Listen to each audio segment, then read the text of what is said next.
Assalamu alaikum students. You are watching Chemistry with Dr. Yusuf Zai. Last lecture में हमने केमड्रा के बारे में स्टार्ट किया था कि इसमें आपने स्ट्रक्चर किस तरह ड्रा करना है और अगर कोई रिएक्शन लिखना हो तो इसमें एक रिएक्शन किस तरह लिखेंगे। तो आज हम उस रिएक्शन को फर्दर प्रोसीड करते हैं कि अगर आपने किसी भी रिएक्शन के लिए कैलकुलेशन करना हो तो केमड्रा के थ्रू कैलकुलेशन किस तरह करेंगे। तो चलो उसके बारे में देखते हैं। तो उसके लिए जो सबसे इम्पोर्टेंट बात है वो क्या है, आपने पहले क्या करना है, रिएक्शन लिखना है। और रिएक्शन किस तरह लिखेंगे कि जो रिएक्टेंट है सारे के सारे आपने क्या करना है, एरो के लेफ्ट साइड में रखने हैं और जो प्रोडक्ट है एरो के राइट साइड में। जिस तरह हम कोई रिएक्शन नोट करते हैं तो एरो के ऊपर भी कुछ ना कुछ लिख लेते हैं। फॉर एग्जांपल कोई रिएजेंट हो गया, कैटलिस्ट हो गया या कोई दूसरा ऐसा लिगेंड हो गया या टेम्परेचर वगैरह या टाइम वगैरह जो कुछ भी हो, तो हो हम क्या कर कहाँ पे लिखते हैं, एरो के ऊपर लिख लेते हैं, कैटलिस्ट वगैरह जो भी हो। तो अगर आपने कैलकुलेशन केमड्रा के थ्रू करना है तो जो लिगेंड है या कैटलिस्ट है उसको भी आपने क्या करना है, एरो के लेफ्ट साइड में रखना है दूसरे रिएक्टेंट के साथ, और जो प्रोडक्ट है उसको आपने राइट साइड में रखना है। तो इसी तरह फिर आप इस केमड्रा के थ्रू कैलकुलेशन कर पाएंगे। तो चलो स्टार्ट करते हैं। पहले मैं यहाँ पे एक जनरल रिएक्शन लिख लेता हूँ। फॉर एग्जांपल यहाँ पे एक एसिड हैलाइड है। एसिड हैलाइड के तौर पे यहाँ पे मैं यह वाले यूज कर लेता हूँ। फिर मैं इसको ट्रीट करता हूँ फॉर एग्जांपल इस अमीन के साथ। ये हो गया आपके पास अमीन। तो यहाँ पे फिर उसके बाद आपने एरो ड्रॉ करना है। ये एरो मैंने ड्रॉ किया। फिर क्या होगा, यहाँ पे आपके पास जो प्रोडक्ट बनेगा वो प्रोडक्ट किस तरह होगा, एरो के ऊपर आ गया, इसको थोड़ा सा आगे कर लेते हैं। ये हो गया। उसके बाद यहाँ पे जो एसिड हैलाइड है आपके पास वो कन्वर्ट हो रहा है किसमें, एमाइड में। तो यहाँ पे ये इसको थोड़ा सा साथ में मिला देते हैं ताकि प्रोडक्ट के लिए भी स्पेस बन जाए। तो वहाँ जो प्रोडक्ट का स्ट्रक्चर है वो फिर कंप्लीट में कर सकूँगा। तो यहाँ पे ये हो जाएगा। तो यहाँ पे आपने अभी बेंजीन का रिंग अटैच करना है, वो भी हो गया। तो ये कंप्लीट आपके पास एक क्या बन रहा है, एक रिएक्शन बन रहा है। तो जब आप इस तरह का रिएक्शन लिख ले तो उसके बाद आपने क्या करना है, पूरे के पूरे रिएक्शन को आपने सेलेक्ट करना है।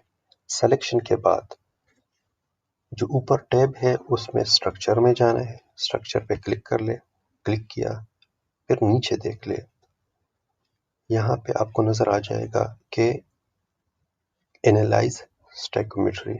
जो ही मैं एनालाइज स्टोइकियोमेट्री पे क्लिक करूंगा तो यहाँ पे एक टेबल शो हो जाएगा। किस तरह का टेबल होगा, इस तरह का। तो यहाँ पे ये देख ले, एसिड हैलाइड का जो यहाँ पे मॉलिक्यूलर फार्मूला दिया हुआ है वो है, उसके नीचे मॉलिक्यूलर वेट दिया हुआ है। फिर पूछ रहे हैं कि ये लिमिटिंग रिएजेंट है आपके पास कि नहीं। फिर यहाँ पे जो अमीन है उसका मॉलिक्यूलर फार्मूला दिया हुआ है, उसके नीचे उसका मोलर मास है या मॉलिक्यूलर वेट है। फिर उसके बारे में पूछ रहा है कि ये आपके पास लिमिटिंग है या नहीं है। तो लेट्स सपोज हम कह देते हैं कि जो एसिड हैलाइड है आपके पास, ये आपके पास क्या है, लिमिटिंग रिएक्टेंट है। तो जो भी आपके पास लिमिटिंग रिएक्टेंट होगा तो आपने वहाँ पे यस करना है, और जो एक्सेस में होगा वहाँ पे आपने नो करना है। फॉर एग्जांपल यहाँ पे जो आप टेबल में दिख रहे हैं, तो यहाँ पे जो यस शो हो रहा है इस एसिड हैलाइड के लिए हो रहा है। तो जो कोई भी आप फर्स्ट लिखते हो, एक्सट्रीम लेफ्ट पे लिखते हो, तो उसके लिए जब आप ये टेबल बनाते हो तो वहाँ पे उसको as a limiting reactant consider करता है। तो अगर वो लिमिटिंग रिएक्टेंट हो तो फिर ये करेक्ट है, और अगर ये आपके पास लिमिटिंग रिएक्टेंट ना हो तो आपने इसको क्या करना है, इसको एज एक्सेस में लेना है और दूसरों को क्या करना है, एज ए लिमिटिंग रिएक्टेंट करना है। तो वो किस तरह करेंगे, इस पे आपने राइट क्लिक करना है। फिर आपने जब इस पे राइट क्लिक किया तो ये टेबल आपके पास ओपन होगा और इसमें आपने सेट लिमिटिंग के ऑप्शन पे क्लिक करना है।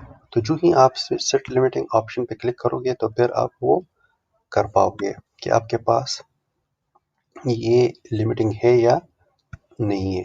फॉर एग्जांपल यहाँ पे जो फर्स्ट आपके पास शो हो रहा था वो ऑलरेडी यहाँ पे यस था, तो मैं इसको कंसिडर करता हूँ कि ये आपके पास एक्सेस में है और वो दूसरा क्या है, लिमिटिंग में है। तो जो लिमिटिंग आप जिसको बनाना चाहते हो तो आपने उस पे क्या करना है, उस पे राइट क्लिक करना है। उस पे मैंने राइट क्लिक किया तो जो ही मैं सेट लिमिटिंग पे क्लिक करूंगा तो ये यस हो जाएगा और वो दूसरा नो हो जाएगा। सही हो गया। आपने क्या करना है, जिस तरह आप ये टेबल बनाते हो और उस एनालाइज स्टैकोमेट्री पे क्लिक करते हो तो आपके पास इस तरह का टेबल बनता है। तो उस टेबल में आपको शो कर देता है कि ये आपके पास लिमिटिंग है और ये नॉन लिमिटिंग। तो जो एक्सट्रीम लेफ्ट पे होगा तो वो उसको एज ए लिमिटिंग कंसिडर करेगा।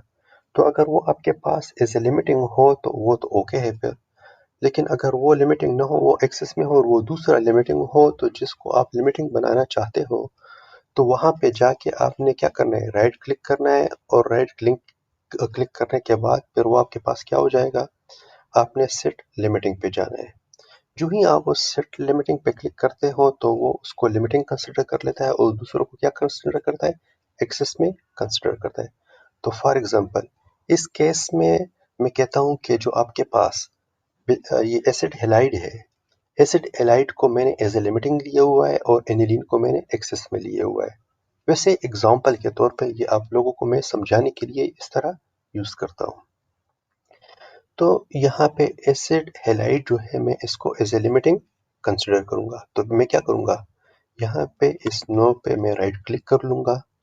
राइट क्लिक करने के बाद सेट लिमिटिंग पे मैं क्लिक कर लूंगा तो ये आपके पास येस हो जाएगा और वो दूसरा नो। मतलब एसिड हैलाइड आपके पास लिमिटिंग रिएक्टेंट है और वो दूसरा क्या है, एक्सेस रिएक्टेंट। उसके बाद आपने क्या करना है, फिर आपने यहाँ पे ये बताना है कि ये कितने इक्विवेलेंट यूज हो रहा है और वो दूसरा कितना इक्विवेलेंट यूज हो रहा है। तो जो भी आपके पास लिमिटिंग रिएक्टेंट हो उसको हमेशा आपने क्या करना है, उसको वन कंसिडर करना है। तो यहाँ पे जो एसिड हैलाइड है उसको मैं वन कंसिडर कर लूंगा और जो एक्सेस में है वो आप यहाँ पे बता दें कि ये आपके पास जो है ना कितना एक्सेस में है। फॉर एग्जांपल ये आपके पास 1.1 भी हो सकता है, 1.5 भी हो सकता है, 1.2 या 2 या 3 इक्विवेलेंट, मतलब कि वो आपके अपनी मर्जी के मुताबिक फिर यहाँ पे आप सेट कर ले। तो यहाँ पे मैं इसको एज ए वन कंसिडर करूंगा जो आपके पास लिमिटिंग है, और वो दूसरा कितना यूज करूंगा वो आप अपने चॉइस से कर ले। फॉर एग्जांपल मैं चाहता हूँ कि मैं इसको एज ए 1.5 इक्विवेलेंट कंसिडर करता हूँ तो 1.5 में यहाँ पे लिख लूंगा। सही हो गया और फिर मैंने यहाँ पे एंटर किया। जो फर्स्ट वाला ऑप्शन है, जो लिमिटिंग वाला ऑप्शन है, जब उसका इक्विवेलेंट आप लिखते हो तो अगर आप वहां पे एंटर कर लो तो वो आपके पास क्या हो जाएगा, वो नहीं होगा। तो इसलिए आपने उस पे टैप करना है। जो ही आप उसको टैप का ऑप्शन बटन दबाते हो तो वो नेक्स्ट वाले पे शिफ्ट हो जाता है, जो कॉलम है, जो दूसरे रिएक्टेंट है उस वाले कॉलम में शिफ्ट होके फिर आपने उसके इक्विवेलेंट को भी सेट करना होगा। सही हो गया। फिर ये आपसे पूछता है कि आपने रिएक्शन कितने ग्राम से लगाना है, वो आपकी अपनी चॉइस है। आप मिलीग्राम में लगाते हो, मिलीग्राम यहाँ पे एंटर कर ले। ग्राम में लगाते हो, ग्राम एंटर कर ले। केजी में लगाते हो, केजी यहाँ पे एंटर कर ले। वो आपकी अपनी चॉइस है कि आप रिएक्शन कितने क्वांटिटी से लगाना चाहते हो। फॉर एग्जांपल मैं चाहता हूँ कि मैं यहाँ पे जो रिएक्शन है वो मिलीग्राम स्केल में मैं लगाना चाहता हूँ, तो वो मैं यहाँ पे एंटर कर लूंगा। मैंने यहाँ पे एंटर किया। तो इसके लिए जो लिमिटिंग रिएक्टेंट है उसके लिए मैंने स्टार्टिंग जो मटेरियल है उसकी क्वांटिटी मैंने कितनी ली? 100 मिलीग्राम। तो दूसरा इस इक्विवेलेंट के हिसाब से आपके पास कितना लेना है आपने? 99.38 मिलीग्राम।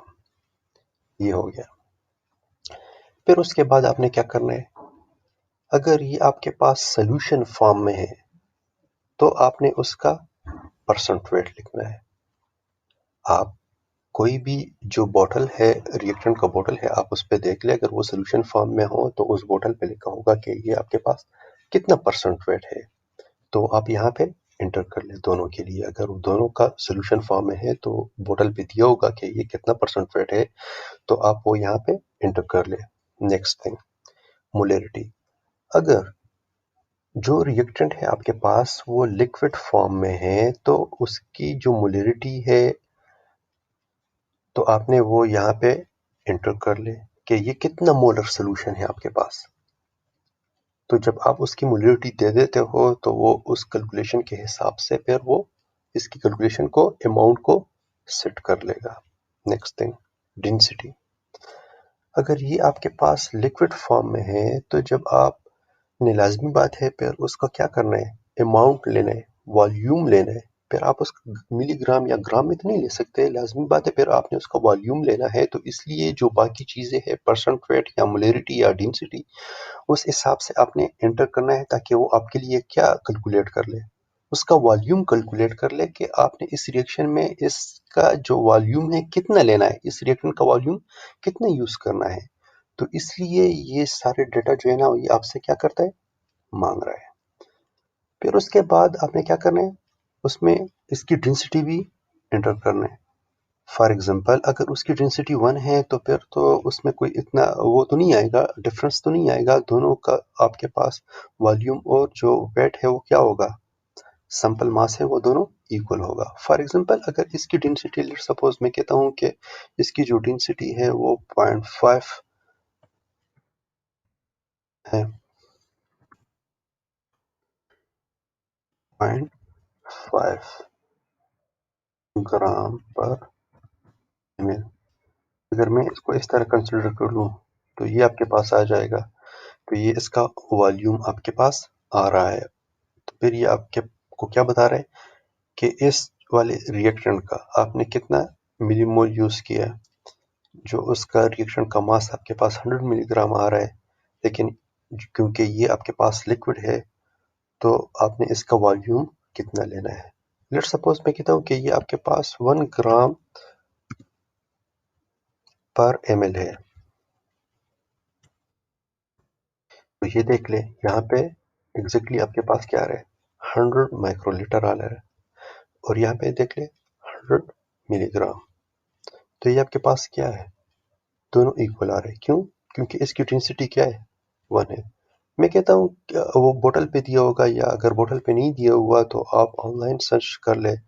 तो अगर लेट सपोज इसकी डेंसिटी 1.5 है ग्राम पर ml, यदि आप इसको एंटर कर लोगे तो ये आपका जो वॉल्यूम है वो बता देगा कि आपने इसका वॉल्यूम कितना लेना है। 100 मिलीग्राम के लिए इसका वॉल्यूम कितना बन रहा है आपके पास, 66.67।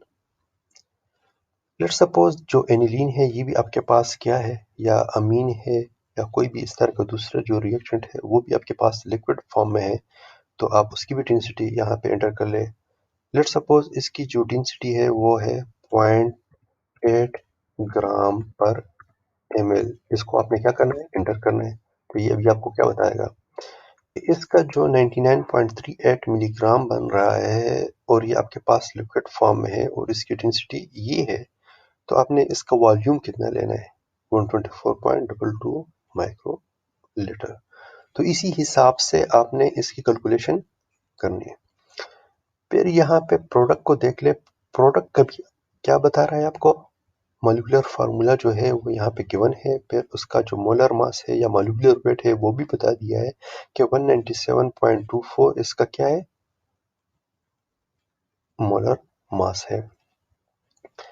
फिर ये आपके पास जो एक्सपेक्टेड मास है, जिसको थ्योरेटिकल यील्ड भी कहते हैं, तो उसका जो थ्योरेटिकल यील्ड है या एक्सपेक्टेड मास है वो कितना बनेगा 140.32।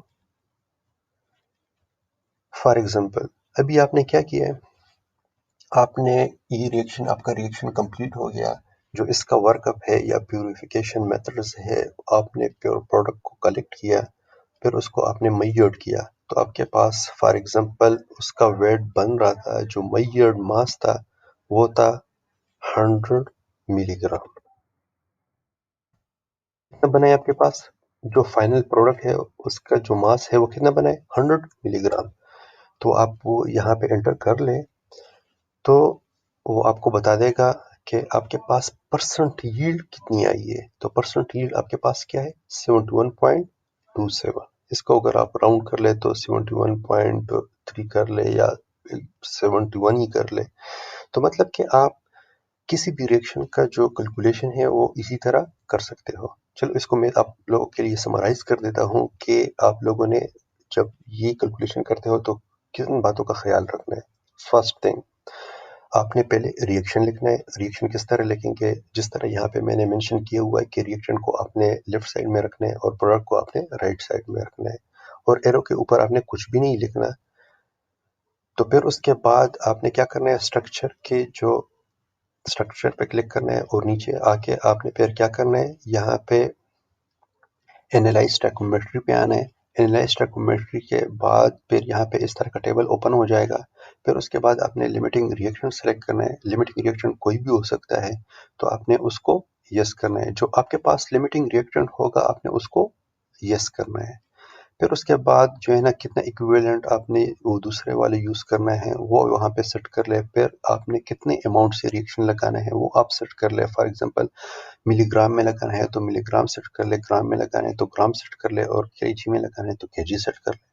फिर आपने ये देखना है कि जो आपका रिएक्टेंट है वो लिक्विड फॉर्म है या सॉलिड फॉर्म है। अगर लिक्विड फॉर्म में है तो ये डेटा भी आपको रिक्वायर्ड होगा कि फॉर एग्जांपल उसका परसेंट वेट कितना है, बॉटल पे दिया होगा या आप ऑनलाइन सर्च कर सकते हो तो वो यहाँ पे इंटर कर ले। मोलिडिटी कितनी है उसकी तो वो भी आप इंटर कर सकते हो। उसकी डेंसिटी कितनी है वो भी आप इंटर कर सकते हो। तो वो आपको फिर वॉल्यूम का बता देगा कि आपने रिएक्शन में कितना अमाउंट वॉल्यूम डालना है। सही हो गया। फिर वो दूसरे रिएक्टेंट की तरफ चलते हैं कि उसका जो मोलर मास है वो सब कुछ दिया होगा, तो आपने जब उसका इक्विवेलेंट सेट किया तो वो डायरेक्टली जो है ना उसको कैलकुलेट करके कि आपके पास इसका इतना मास बन रहा है। लेकिन अगर वो भी लिक्विड फॉर्म में हो तो फिर भी आपको जो सारी चीज़ें हैं वो एंटर करनी होगी। फॉर एग्जांपल परसेंट वेट हो गया, मोलरिटी एंड डेंसिटी। जब वो आप एंटर करते हो तो यहाँ पे आपको क्या बता देगा उसका वॉल्यूम, कि उस रिएक्शन में आपने कितना वॉल्यूम ऐड करना है इस दूसरे रिएक्शन का।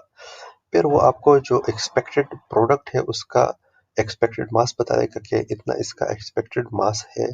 फिर सब कुछ प्यूरिफिकेशन के बाद जब आपके पास फाइनल प्रोडक्ट का वेट आता है आपने वो यहाँ पे एंटर करना है, तो आपको परसेंट यील्ड के बारे में बता देगा। तो आज के लिए इतना ही। इंशाल्लाह नेक्स्ट वीडियो में मजीद अच्छे वीडियोस के साथ मिलेंगे। तब तक के लिए अल्लाह हाफिज, दोहताए पामान।